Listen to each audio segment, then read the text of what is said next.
O Fê9751 mandou: Olá, boa noite a todos. Sou Felipe Ferreira e esperei ansioso pro Rodrigo Silva vir ao Flow, para ver o papo com vocês, para ver o que sairia dessa mistura. Queria que o pastor apresentasse a vocês as profecias de Daniel, para ver o que o monarca vai achar. Jesus está voltando, valeu.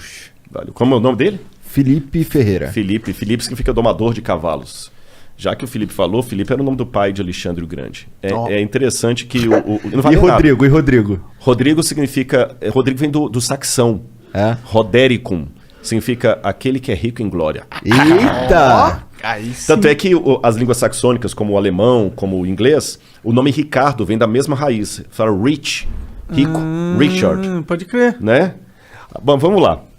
O que o Felipe deve estar falando é o seguinte, que o Daniel... Tem um lance muito interessante com o Daniel. Nabucodonosor veio em 605 a.C., cercou Jerusalém, depois em 587 ele destruiu o templo, e nessas vindas ele levou muito judeu cativo para a Babilônia. Né? Levou muito judeu cativo para a Babilônia. E levou um jovem chamado Daniel. E ali a Bíblia fala que o rei teve um sonho, e ele ficou confuso com o sonho. Daniel foi lá, interpretou o sonho do rei e falou: olha, rei, Deus deu esse sonho para você para mostrar o que vai acontecer no futuro da humanidade. E o sonho do rei foi um sonho onde ele viu uma estátua com vários elementos: ouro, prata, bronze, ferro e ferro misturado com terra, com barro. Se eu tivesse uma Bíblia aqui, eu teria... Mas ficou no carro. Mas tudo bem, eu vou citando aqui. Aí, Daniel capítulo 2, depois o pessoal pode ler em casa. E ele falou assim, o rei falou: foi isso que eu sonhei. Ele falou: pois é, rei, agora eu vou te revelar o sonho. A cabeça de ouro é o teu reino. E o seu reino vai passar. Vai vir um outro reino, que Daniel vai revelar no capítulo 7, chamado Medo-Pérsia, que vai dominar depois o seu. Depois vai vir um outro reino, chamado Grécia. Isso está no capítulo 7. Depois da Grécia vai vir um outro reino. Mas não está na Bíblia assim nominalmente, tá? A Grécia, a Medo-Pérsia e a Babilônia estão. Só dali para diante que não está. Tá. Estão as características. Aí vira uma... porque o livro da Daniel... Mas já existia naquela época esses países? Não, 606 a.C. é só a Babilônia. Tinha a Pérsia, mas a Pérsia era um trocinho desse tamanho. Entendi. Você tá entendendo? E a Grécia tinha lá no Peloponeso, aquele monte de ilhas lá, nada, né? E o detalhe, um parênteses aqui, que isso aconteceu no capítulo 2 de Daniel. Mas depois no capítulo 7, Deus dá uma visão ao profeta Daniel com essa mesma história, mas com mais detalhes. E depois no capítulo 8, com mais detalhes. Daniel vê monstros, bichos, e Deus vai explicando. Por que Deus fez aquilo? É a maneira de entender, parábola, não é? E Deus vai dando detalhes. Aí Deus fala o seguinte: como são as características? Eu estou pegando igual Daniel 2 e 7. A Babilônia vai passar.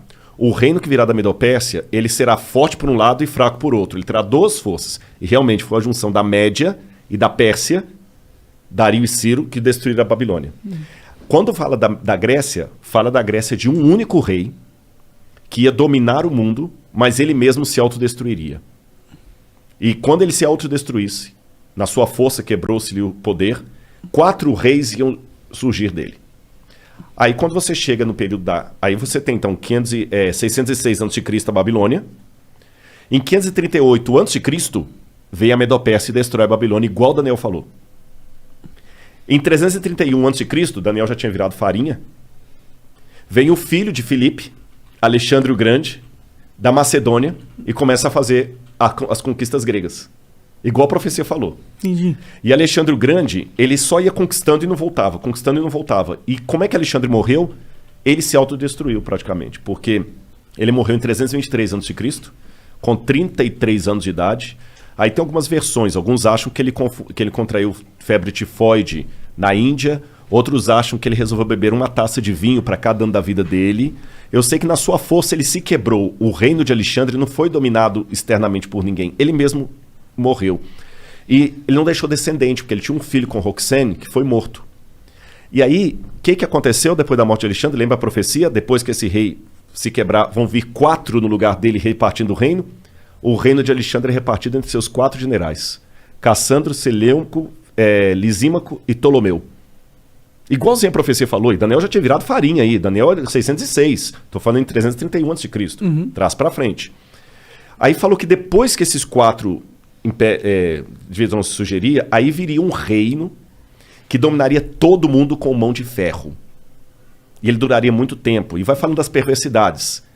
Aí quando você pega quem substituiu ali depois dos 4 Diódoros de Alexandre, Roma.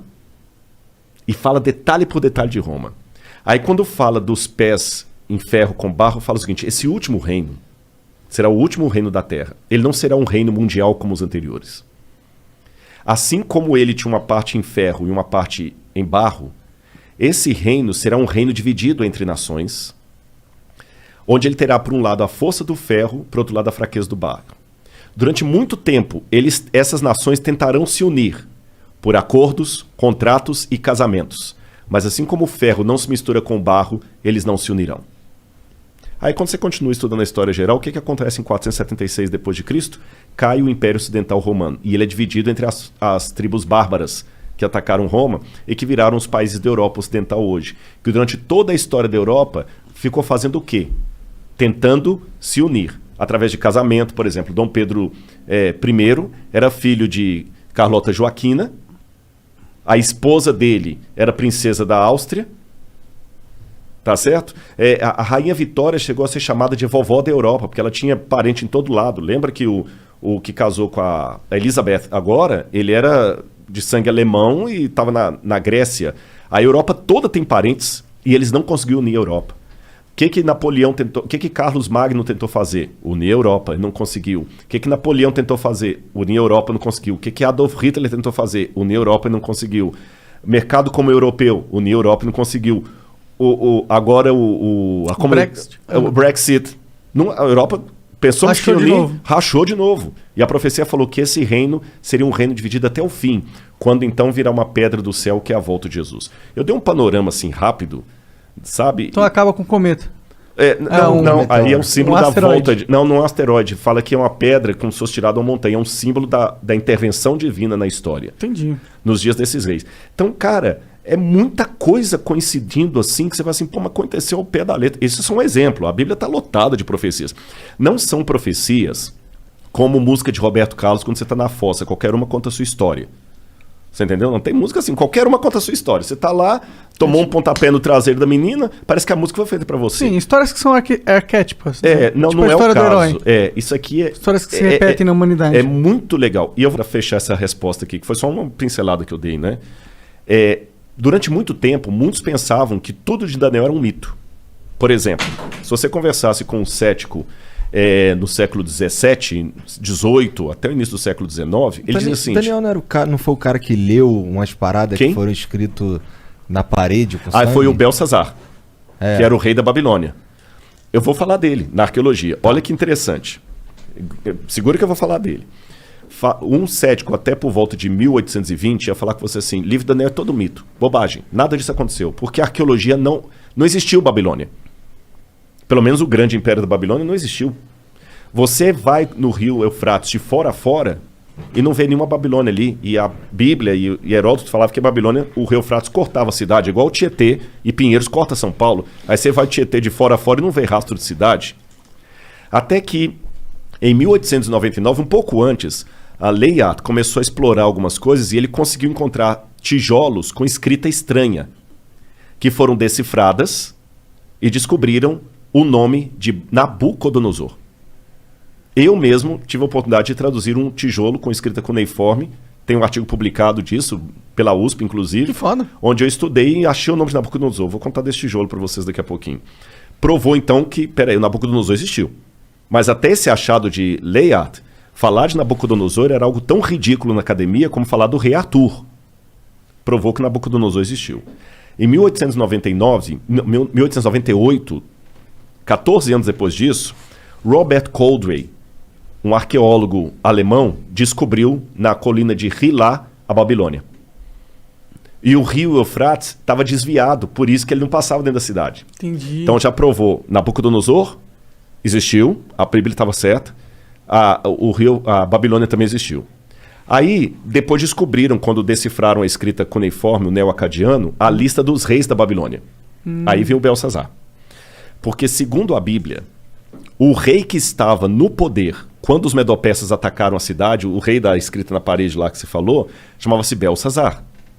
Só que quando você pegava a lista dos reis da Babilônia, o último rei era Nabonido. Então, peraí. Agora nós temos um problema arqueológico. A lista oficial da Babilônia, quando colocava os reis inteiros, o último foi Nabonido, não teve nenhum depois dele. E a Bíblia fala que o último rei era Belsazar. Aí muitos críticos falaram, tá vendo? A arqueologia desmente a Bíblia. Até que William Talbot estava trabalhando nos porões do Museu Britânico e ele descobriu um tablete que foi traduzindo as orações de Nabonido, as crônicas de Nabonido. E lá nas orações de Nabonido, ele pedia aos deuses, ao deus Marduk, que protegesse o seu filho primogênito, Bel-Uru-Achar, que é Belsazar.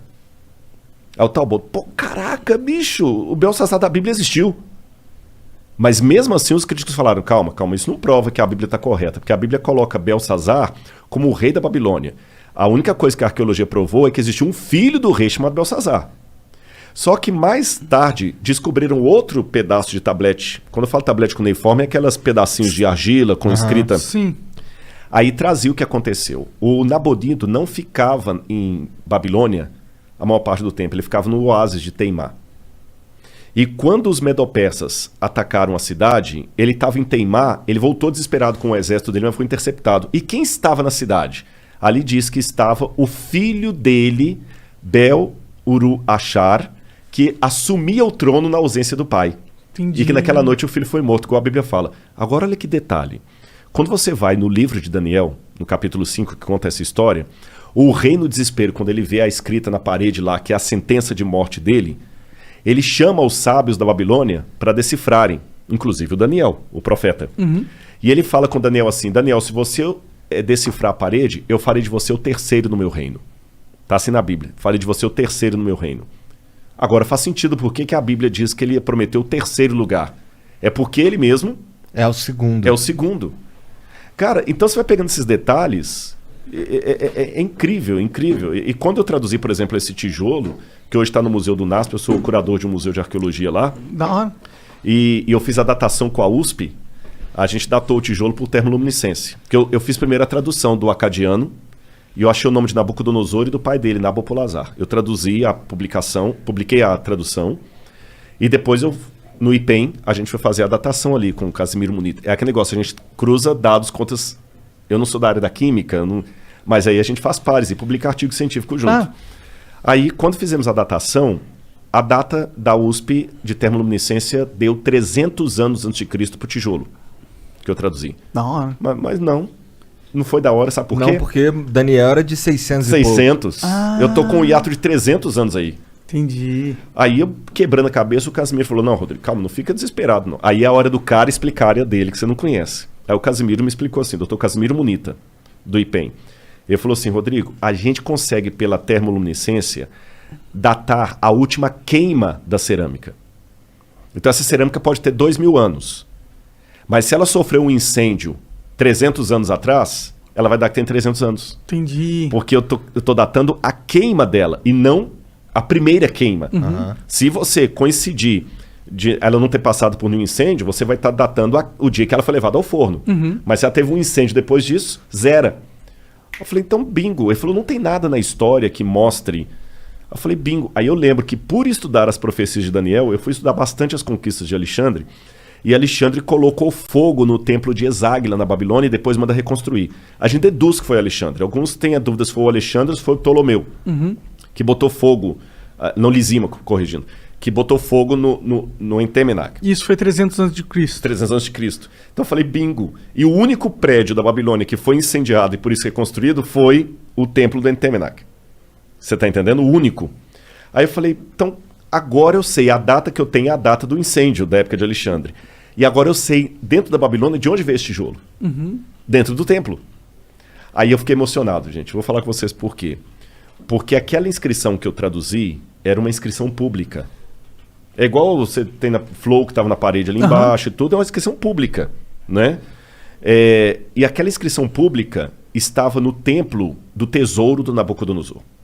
E a Bíblia fala que quando ele levou os utensílios de Jerusalém para lá, para humilhar os judeus, e para lembrar o início da nossa conversa lá do podcast lá atrás, que eu falei que Jeremias falou, Deus vai trazer os babilônios, porque vocês não estão obedecendo a aliança, Deus vai tirar a proteção dele, já que vocês estão procurando outros deuses. O Daniel viu os utensílios sagrados do templo sendo levados pelos babilônios lá para a Babilônia. E segundo a Bíblia, guardados na casa do tesouro do Deus. É provável que esses tesouros ficassem dentro do templo do Entemenac. Porque o Nabucodonosor e os babilônios, eles tinham o costume de fazer uma espécie de museu, antes dos museus, de guardar artefatos de espólio de guerra dentro do templo. Pode crer. Então Daniel leu com os olhos dele aquela inscrição que eu traduzi.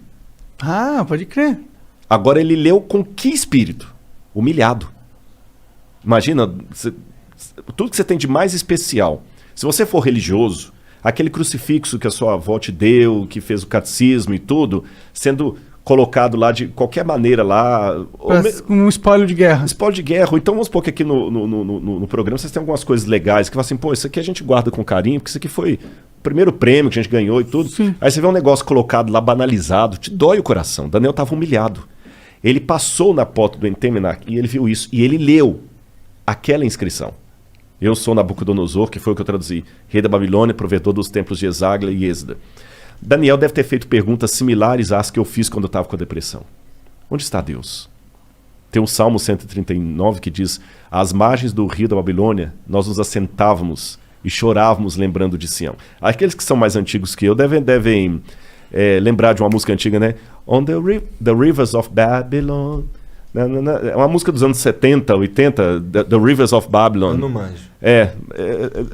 Mas é uma música legal. Depois o pessoal dá uma googada, eles vão achar. E essa música fala desse salmo que os judeus compuseram. Mas foi uma música pop, foi uma música de rock. A dor deles por estarem na Babilônia. No salmo fala assim, né? Os que nos levaram presos pediram que nós cantássemos alguma música da nossa cidade, da nossa pátria. Mas como nós podemos cantar a música da terra com o nosso templo destruído? Então Daniel estava arrasado, igual eu estava lá no Cevisa. Daniel leu aquela inscrição como um símbolo de humilhação. 2.600 anos se passaram. Aquela inscrição, por um golpe de sorte, não sei, entre aspas, foi encontrada por um brasileiro lá no Iraque, quando trabalhava na Mendes Júnior em construção civil. Olha lá. Esse brasileiro ia passear nas ruínas lá e via aquele monte de pedra, fez amizade com um soldado lá, futebol, Pelé. Cara, deixa eu levar um souvenir pro Brasil. Pega o que você quiser. E ele escolheu, no meio do monte de monturo lá, esse tijolo, porque tinha uns desenhos legais. Chegou no Brasil e falou: o que eu vou fazer com isso? Vou jogar isso fora. Aí a mulher dele falou o seguinte: não joga fora não. Doa isso pro professor Paulo Barbosa, ele é professor da escola adventista lá, de história, ele pode usar, que doou. Esse professor Paulo ficou com essa pedra uns 30 e tantos anos. Ele até morreu, esse professor. Quando foi um dia, ele foi visitar o museu do NASP e ele viu alguns tabletes com inscrição cuneiforme. E eu estava no museu nesse dia. E eu falei: eu tenho lá em casa um tijolo com esses desenhos. Eu vou doar para vocês. Que legal. Cara, eu fiquei, sabe? Como é que é? Quando eu fui à casa dele, eu peguei o tijolo na mão, assim, com os desenhos. Se você colocar aí, se não for abusado sobre vontade, se você colocar assim, tijolo babilônico Rodrigo Silva, vai aparecer uma foto do tijolo aí na internet, assim, tudo, né, cara? Hoje em dia é só clicar. Aí o que acontece? Eu peguei aquele tijolo, quando eu falei: professor, isso aqui não é desenho, não, isso aqui é inscrição cuneiforme. Ele falou: aí o que tá escrito isso aí? Eu falei: não dá para escrever. É esse aqui, ó. Esse aqui, ó. Eu falei no ex-ateu, graças a Deus. Eu nem sabia disso aqui, não tem nada a ver com isso. Um ex-ateu Blogspot. Eu nem sei quem é, viu? Mas é esse tijolo aqui, ó. É esse aqui, ó. Ali, eu não sei se o pessoal de casa vai ficar tão nítido das fotos, que às vezes não dá, né? Não, mas ele sabe que a gente pesquisou. Pesquisou, né? Então ali aquela primeira... Parece um asterisco. Parece. Se lê Dingir em acadiano. Dingir. Dingir é um epíteto de um nome divino, mas ao mesmo tempo como o nome de um rei, logo em seguida. Aí você tem essa língua silábica, ela não é alfabética. Aí você lê Dingir, Nabucuduriusur, Lugal. Lugal é rei em acadiano. Bom, antes de entrar na tradução, eu lembro que quando ele colocou o tijolo no meu colo, falando que era desenho, eu falei: professor, isso aqui não é desenho, isso aqui é escrita. Aí ele falou assim: então lê pra mim o que ele tá falando. Não dá pra ler igual você lê a Folha de São Paulo, pô. Não... Eu leio isso aí, mas eu não sou professor de acadiano. É que quando você faz arqueologia, a gente estuda um pouco de egípcio, acadiano. Aí tu sabe o que é e daí tu leva pro especialista. Exatamente. Aí você vai pesquisando, vai traduzindo aos poucos. E tem muita língua que você até estudou, mas se você não tá falando, você esquece. Tem muita coisa que eu esqueci. Egípcio, eu ainda dei aula de egípcio na faculdade, mas acadiano eu nunca lecionei. Mas eu falei: mas eu posso decifrar. Pô, aí peguei meus dicionários lá, meus léxicos e tudo, e consegui decifrar. Então ali tá: eu sou Nabucodonosor, Lugal, rei de Acadê, Babilônia, rei da Babilônia, provedor na segunda linha dos templos de Êxida e Exáguila, que é justamente o outro nome do Entemenac, aqueles templos lá. E embaixo fala filho, aí tá borrado, porque quando eu fiz a tradução, eu mandei para professores de Harvard, da Andrews, de Budapeste, que são realmente, os caras são os bocas em acadiano, para ver se eu não fiz bobagem, né? E eles confirmaram. E um professor de Budapeste acredita que onde está borrado aqui, que eu não consegui traduzir, seria filho primogênito de Nabopolassar Lugal Acadê, rei da Babilônia. E esse símbolo aqui é igual aquele lá, não? Só que aqui você lê Acadê. Lá é Dinger, aqui é Acadê. Você entendeu que é o nome da cidade. É porque o sumeriano ele traz os símbolos e dependendo de onde está ali na frase, a sílaba é outra. Que viagem. Nossa, deve ser um inferno ler isso. Não, mas é legal. Aí eu sei que eu peguei o tijolo, traduzi, publiquei, porque a gente tem um negócio chamado currículo Lattes, que você precisa de vez em quando botar o...